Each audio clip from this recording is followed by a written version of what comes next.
Hey, morning guys. So I thought I shared a little feedback based on the Tesla's current semi-release, and there's a couple of factors that have not been explained. There's a couple of major assumptions that have been taken into consideration. So just this is my take, and there's a whole lot of more questions than answers. I mean, congratulations for sure for Tesla. That's a big milestone, but a couple of things that we need to consider is how can all the categories surpass diesel and yet achieve all the milestones. For example, it can haul just as much as diesel. That's a claim. It can charge in 30 minutes 80%.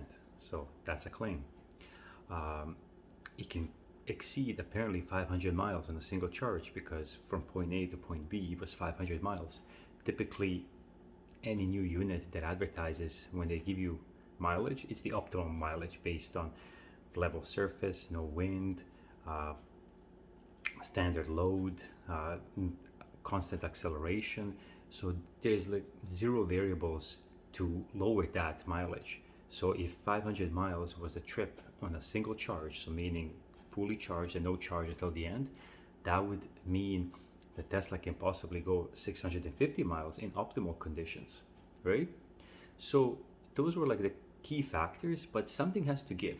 And the price was not discussed, which 100% I'm sure it's not going to be 180,000.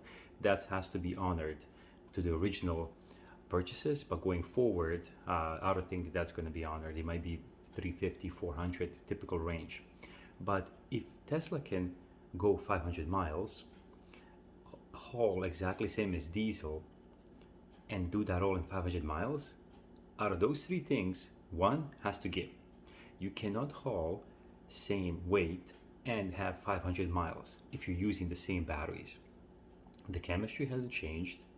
The weight possibly will change. To achieve a 500-mile trip, you need two times more batteries than what Nikola is currently hauling. Now, Tesla's batteries are far better than Nikola's. I'll agree with that.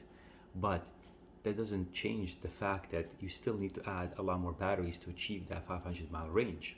So Tesla, out of all the things that they claimed, they haven't came out and mentioned what is the payload capacity.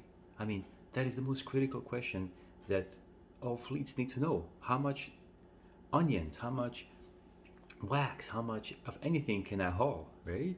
I mean, if my typical load is 44,000 pounds and you give me a Tesla Semi, okay, great. I mean, I can work with 500 miles based on my conditions, but now I'm hauling two-thirds less or one-third less. I'm losing money, right? So it doesn't really work.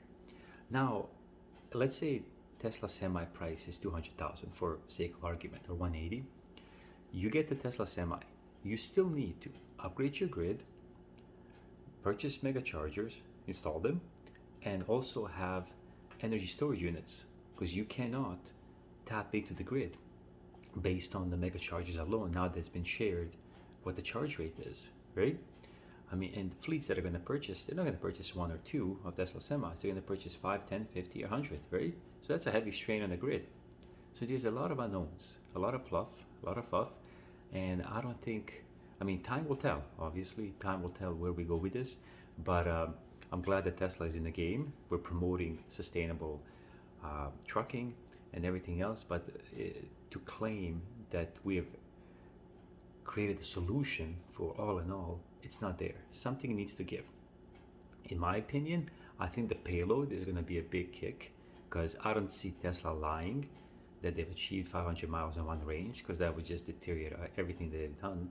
So I believe, and the fact that they haven't shared a payload, I believe that they increase their battery packs to the point where they can achieve 500 miles. I mean, you can create a passenger vehicle that goes 1,000 miles that exceeds a Lucid, but it's going to come at a cost of $250,000 and the weight is going to be tremendous, right? But that's not the point. It's a fine balance, extremely fine balance of mileage, weight, and price. And all those three things need to be considered. You cannot have all three. You cannot have a cheap unit, a light unit that goes 800 miles. You can't. Something has to give. So what I'm predicting it's going to give is the payload. The payload has to give. You cannot achieve 500 miles on a single charge. So time will tell and we'll see. So cheers.